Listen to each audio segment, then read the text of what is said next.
Midwife Crisis podcast will touch on sensitive topics regarding the human body, sexuality, pregnancy, and all aspects of women's healthcare and may not be suitable for all listeners. I'm Kate. And I'm PR. And this is the Midwife Crisis podcast, Microsode. Yay! The podcast where you learn it's not just you, and we answer listener emails, and we readdress previous episodes and our self-care. We like to share our self-care at the end of the episode. Y'all, we've been gone a long time. Very long. And in this time, many of you have graced us with awesome comments, with emails. You guys have stuck with us, and we are so, so thankful to you. And we want you to know that we're still here and queer. And black. And we're getting through your emails. We're going to start addressing them, and we have a really awesome season for you. Yes, we do. We're both excited about it. And so make sure that you tune in. Do you want to talk about what we did while we were gone? Yeah, I think we could do a kind of a brief tell everyone where we are. Okay. Tell us about you. So first, I had to leave when the pandemic started because I have some health issues. And so I got the boot. And you guys can listen to a little bit about that in our COVID episode. Yes. And then what happened? Then I was reassigned to another area that was supposed to be safer, but it turned out that people there were all dropping like flies from COVID. So I had to get out of there. And then I went back to my first love, taking care of women, back in the hospital where I belong. And then there was another pandemic was brought to everyone's attention. And that was, it's been going on all along, but the murder of George Floyd kind of came up at the time that I went back. Mm-hmm. So I was dealing with that. And other than that, that's in a nutshell, because I think we're going to talk about some of that and a little deeper in other issues. Health-wise, family-wise, personal-wise. Episodes. So my health has been great. And my family is great, and they're all staying safe, and I'm vaccinated, and my parents are vaccinated, and my ex is vaccinated, and my children are not. And they're all fine. I haven't seen, one of the results of this pandemic is that I haven't seen my daughter for a year and a half in person. Mm-hmm. We FaceTime and we've Zoomed and all of that. And so I'm going to rectify that situation this weekend, and I'm going to go see her and her brother, and we're going to have ourselves a grand old time, just cooking and playing games and watching movies and hanging out together, not going out in the street. We're just going to be together, and then I'm going to get back on the bird and come back home. So that's what's going on with me. Nothing so special. Enjoying my home. And that's pretty much it. Yeah, awesome. So yeah, for me, similar. We've been working the whole time. So I, have been in person the whole time all throughout the pandemic. I do have to say that I had sort of an enormous change that occurred towards the end of the summer, beginning of the fall, which was that my oldest son has some pretty significant anxiety, and a lot of his anxieties had been about when I was gone from home, and working full scope as a midwife, doing birth work is so arduous. It's hard, whole consuming work that is rewarding and amazing, but it can be really hard not only on the birth provider but also on their families. And so it sort of came to a little bit of a tipping point where I just realized that doing obstetric care was really not serving my family anymore, and I had to kind of make a choice. And I think the pandemic put this choice into perspective, which was that my family needs to come first. And so I was graced with the opportunity to accept a part-time, like mom hours, Monday through Friday, but not even every day kind of job, providing straight gynecologic care. And I found a really amazing practice with one of my friends, Dr. Roskowski, actually. And who has been a guest on our program. Yep, who is now my boss. And I get to do gynecology in a scope to which I had never imagined before. So I am diving deep into all of this, and it's super, super amazing. And I'm so appreciative. And I'm also really, really appreciative of of my other practice who I love dearly and who supported me with this transition. And I'm still going to, every once in a while, catch a couple babies, just a handful, a little dabble. Yep, that's what I do too, because it was my practice too. Yeah. So that's us. And also haven't gotten COVID, knock on wood, got vaccinated. Yes. Yep. My family's not, but my chosen family, a lot of them are. So that's good. So we wanted to kind of talk today about some of the awesome emails we've gotten. And we did get a really lovely long email from a listener, an American living in the UK.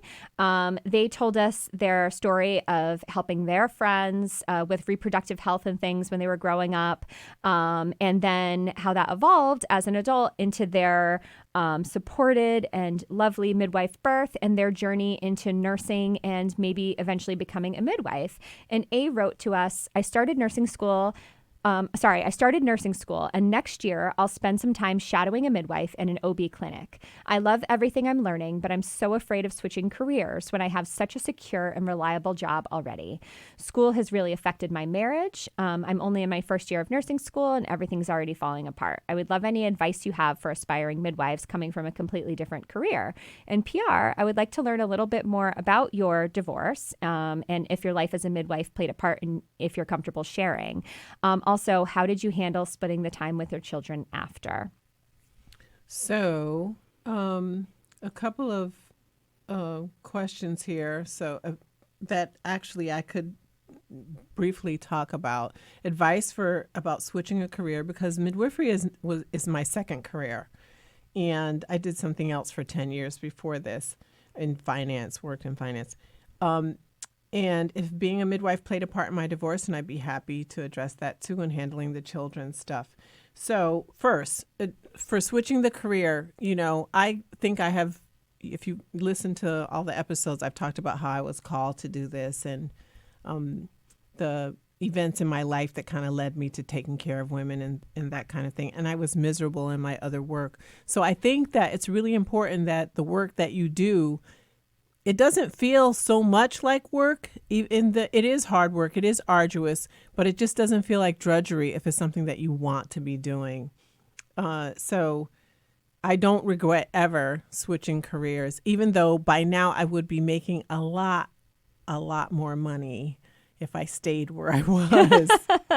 But I don't think about that, because that's not important to me. What's important is that the work that I do, is it worthwhile? Is it sustaining me? Is it sustaining me, spiritually? Is it sustaining me financially?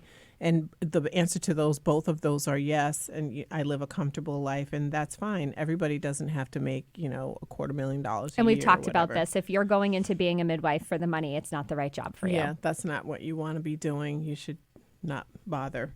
So if being a midwife played a part in my divorce, only in as much, so I think that it's really important that your partner buy into the whole midwife life. Mm-hmm. You have to be very clear on what that life is like. Some nights you don't come home and you are working. Mm-hmm. You're not out carousing or whatever.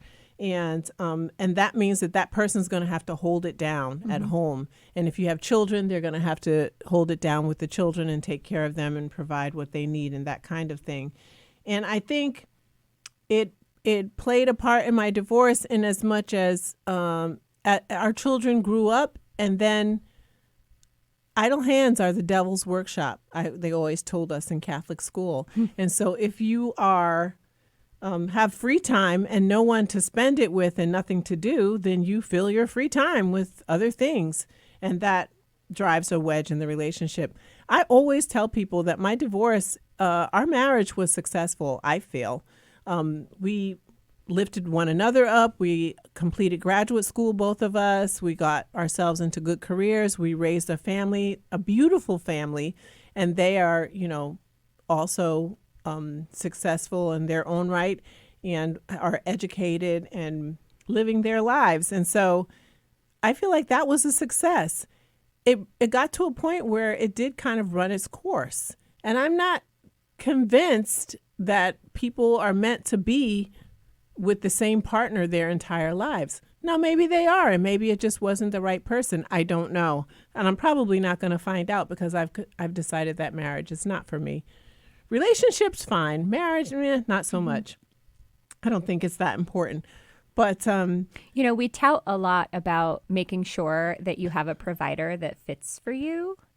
And when you're in a relationship, you have to choose to be in it every day. And so if that choice is becoming difficult for you or difficult for the other person, why are you not looking for something that might fit better? also, when you have that free time and when things are shifting in terms of your family, your children go on their way and that kind of thing, that leaves a keener eye for the flaws. And so if you're not willing to work on the flaws and kind of suss that out and discard it and work and build up the good stuff, then it doesn't work out. Honestly, I initiated the divorce, not him. So it wasn't because he couldn't stand me being a midwife anymore. It was me needing to have a different kind of happier life. And so, and that, that if you have more questions, feel free. But that's, basically it in a nutshell. I feel it was successful. I love it when people say to me, congratulations. They don't say that anymore because it's been 10 years now. But, at first, some people would say sorry, and I would say, "Why are you sorry? I'm not sorry. Do I look sorry? You just told me I look fabulous. So, who's sorry?" Again, this is a great lesson for any healthcare providers out there or just people in everyday life. Don't assume how someone feels about something. So instead, ask, "How are you feeling about that?" They say, "I'm divorced." You say, "How are you feeling? How are you doing?" And they might say, "Amazing. Things are great." Or they might be a disastrous mess, and then you can provide your condolences, but allow that person to share. I was dating someone, and we were shopping once, and we ran into his cousin, and he said to his cousin in the parking lot, he said, "Oh, that's my cousin." And I was like, "Oh, well, let's greet him." And so we go over, and he asked how was the cousin's wife, and he said, "Oh man, we got divorced." And he said, "Oh, sorry. I'm sorry to hear that." Well, he knows that person. I don't know these people, but I said to him, "Congratulations." And he elbowed me. And he said, "What'd you say that for?" After, the guy walked away. While we were in the conversation, the guy said, "Thanks. I appreciate that." Yeah. And then he said, "What'd you say that for?" And I was like, "Because clearly somebody didn't want to be married." So I thought congratulations were in order. He said, "Thank you." So I think that's kind of a funny story about that. I didn't have children stuff. My children are not children. They're adults. And they were adults when we got divorced. And we were married for 28 years. So that's how, it was a long time. And we were together for 4 years before we got married.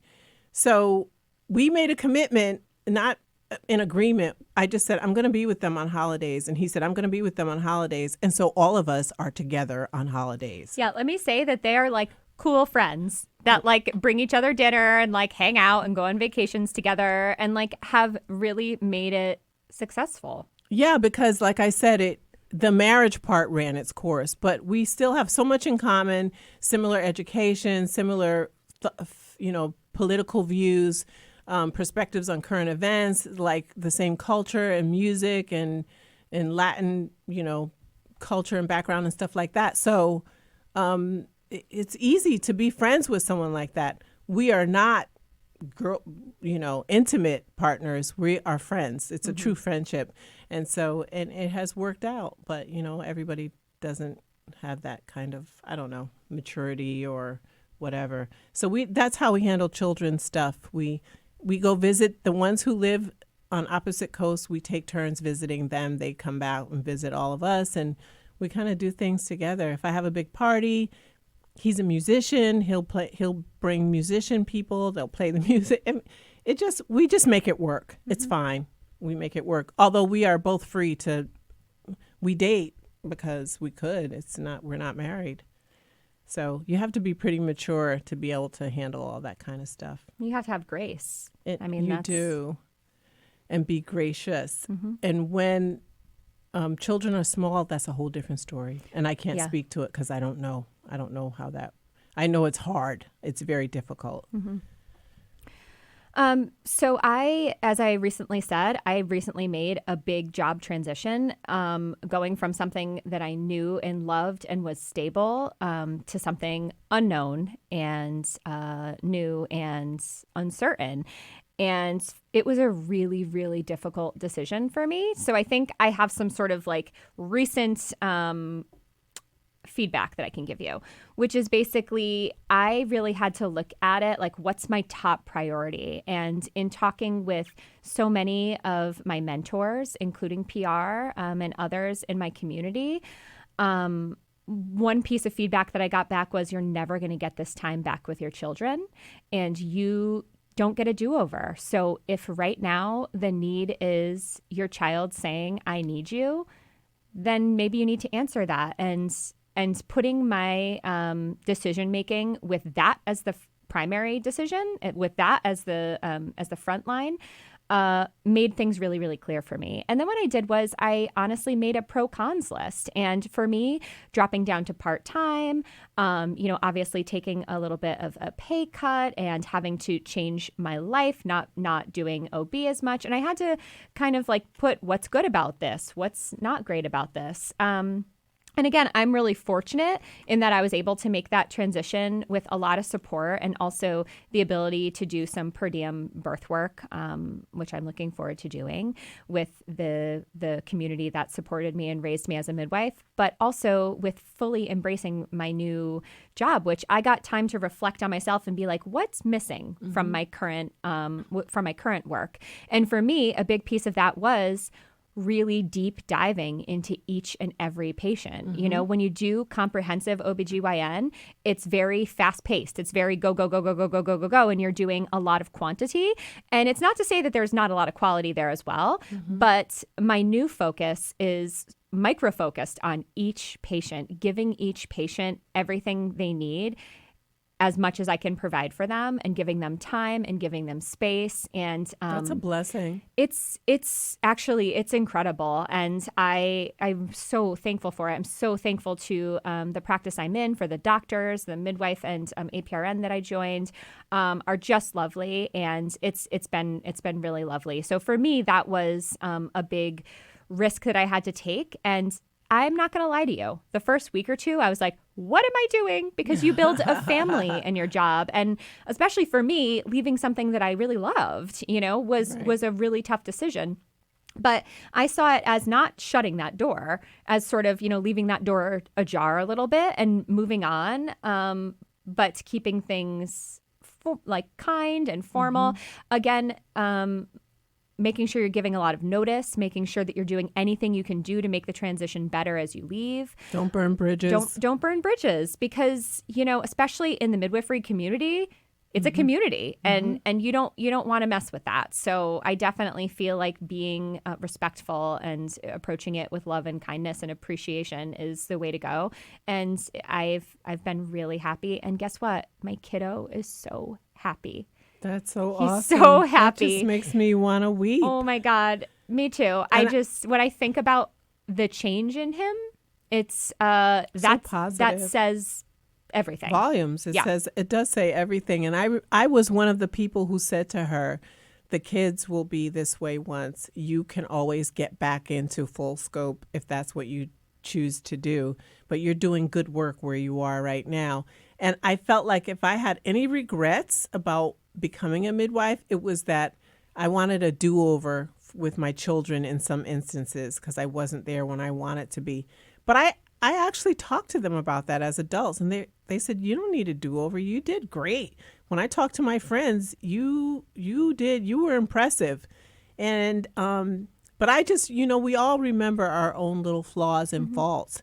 And so that was why I gave the advice that you can always get back. But I thought if I just took like one extra day so that I could be with them and do things for them and do them differently from how their dad did them, which he was fine. They have their relationship with him. But I wanted to be the one sometimes. Yeah. So, and I can also say too that just outside of my life, I'm sleeping more.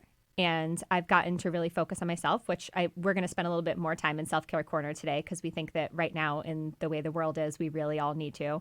But I've had tons of positive things. I was actually able to be there for one of my dearest friends with the passing of her father and fully involved, which I would have been on call when he passed away. And instead I was able to be there with her and help her provide care for him and help do all of his, death care because I wasn't, because I had put in my notice, and that sort of felt to me like a little sign. And I've had a bunch of little signs where I'm like, oh, this is where I was meant to be. This is your life. This is how your life is supposed to be. Yeah. So I am so thankful, and no decision is easy. There were sleepless nights and many times where I second guessed, but I think, trust yourself and take your time and don't burn bridges and just see how it goes. That would be my recommendation.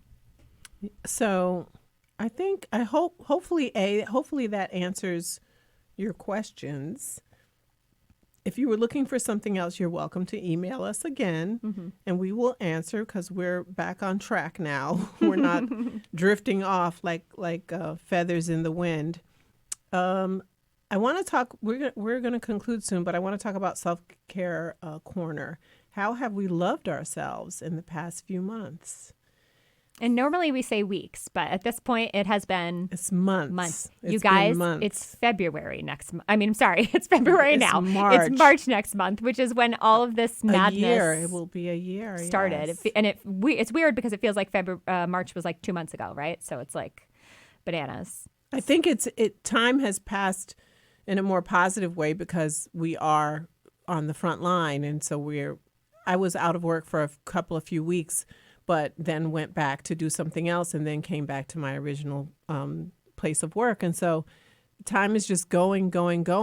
I don't know what it's like for people who are at home and have been home for a whole year and trying to just make it work and think of new and innovative ways to entertain themselves and live in their space and homeschool and do whatever else they're doing and not see their families and not... it's their extended families, I mean, and their friends and go out and do things. That's tough. And I don't do those things, but I do get that break of seeing coworkers and colleagues and talking to them and using my day as entertainment, basically.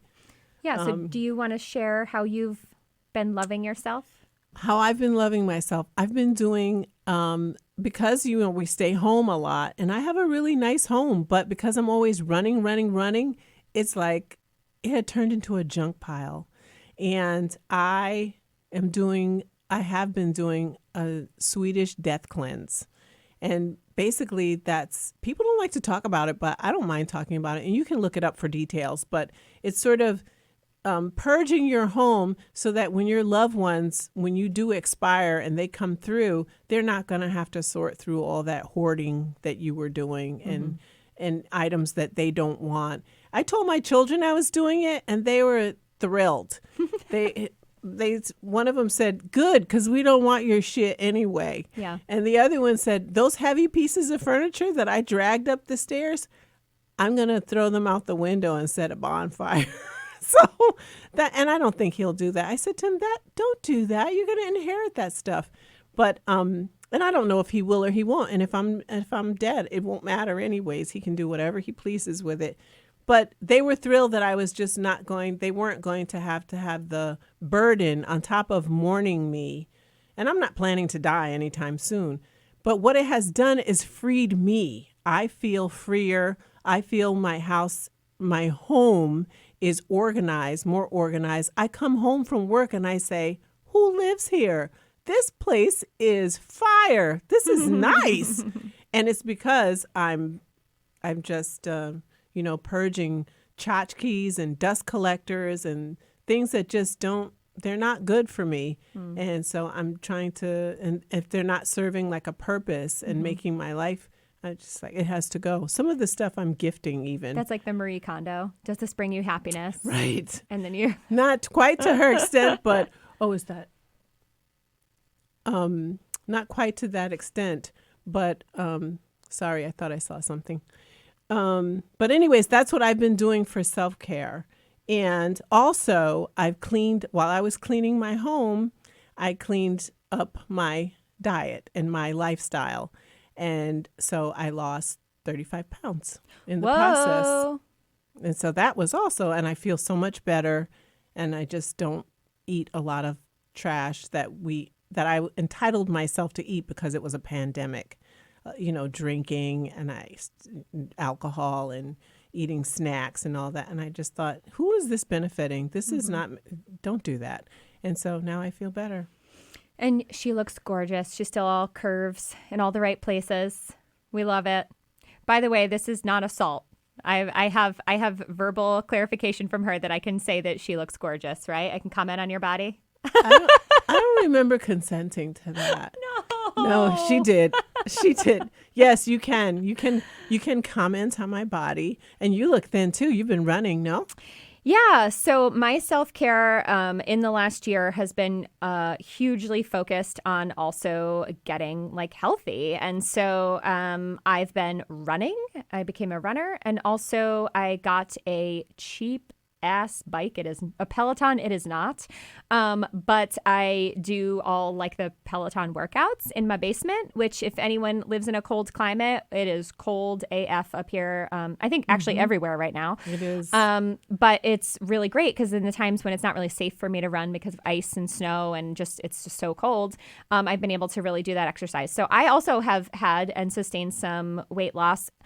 A huge piece of that for me has also been dealing with a lifetime of body dysmorphia. And I think we've talked about it. We talked about it a little bit during the weight episode, but I struggle very much in seeing myself reflected who I am on the outside.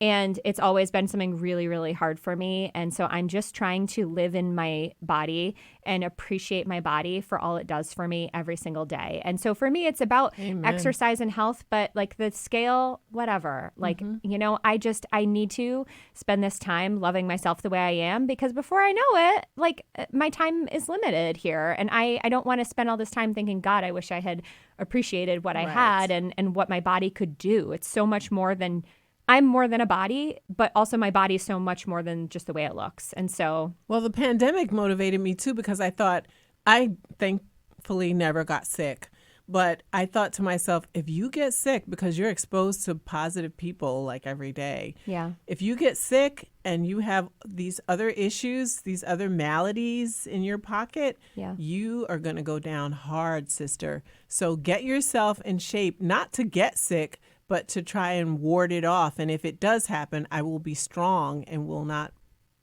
fall and falter so hard from doing so. Also, I got a rower.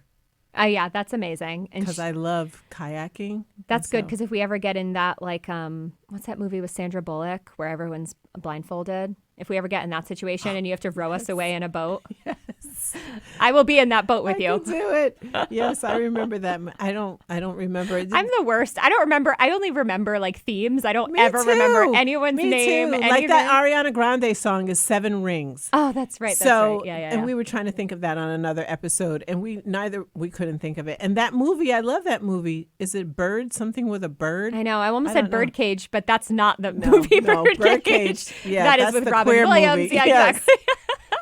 Oh my gosh.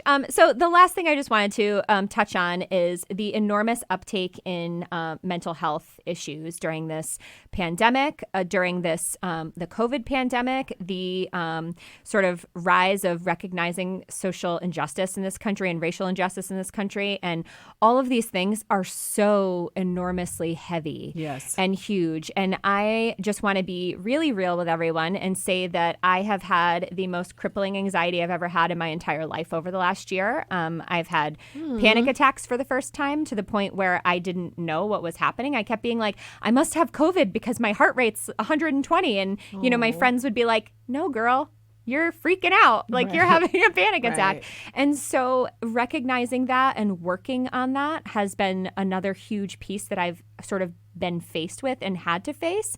And so that includes for me therapy and a lot of behavioral feedback sort of things, exercises to sort of break anxiety before it gets to a panic attack. I'm considering going on anxiety meds, which for me has been really hard because when before I was diagnosed with hypothyroidism, I was having a lot of emotional sort of instability issues, and I'd seen a therapist and had started and tried a bunch of different medications, and they were like, well, maybe you have this, maybe you have depression, maybe you're bipolar, maybe you're all these things. And it turned out it was my thyroid. And so once my thyroid got regulated, years down the road, I went to get insurance, long-term disability insurance, and I was disqualified because they said, well, it says here you could have bipolar and you could have this and you could have that, so you don't qualify for it. And I was like, but no, it was my thyroid and I got it fixed. And they were just like, sorry. And that upset me so much, the fact that I was trying to make myself well. Better, yes. And in that journey, I was told I didn't apply for, I didn't deserve like long-term insurance. Right. was so deeply upsetting to me that I was really mistrustful of mental health care for a long time, which is awful because here I would tout it to my patients and be like, go do it, go get a therapist, and, doing it for my kid and encouraging people to do it. And I was so fearful of it for myself. And finally I was just like, fuck it. Okay. And I just put myself first, and it's scary and rewarding. And I just have to say an enormously huge shout out to like my whole like support system, to my partner, to my family, to my friends, to, this sweet angel across from me who has had to listen to me sobbing on the phone because I was sure that I infected someone with COVID, even though I didn't have COVID, and all, just because of the enormity of it all. Right. So my big goals and my self-care goals are really about health of the mind, body, and soul. And in keeping with that, I too am in therapy, and I think that's important for me to admit, because I think that people of color don't like to acknowledge that they do, if they do, or say they don't need to, or that you're crazy. And I have a little pet peeve with using that word crazy just so loosely, because it's unfair. It's unfair, and it's unjust, and it's biased. And so, no, I'm not crazy as is said. But I'm making my life, my emotional life healthier in addition to my physical existence. And so it's worked out really well. And it has allowed me to be able to walk away from things that they really don't matter to me. And in doing so, I feel extend my life emotionally and physically. Oh, I'm proud of you, girl. I'm proud of you too. Amazing. My little baby. I know. We're so lucky, you guys. We're so lucky. And we hope that you guys are taking time to give yourselves self-care, to love yourselves, to be there for yourselves, because I say this every episode, but again, in the words of RuPaul, if you can't love yourself, how in the hell are you going to love somebody else? Okay? RuPaul knows.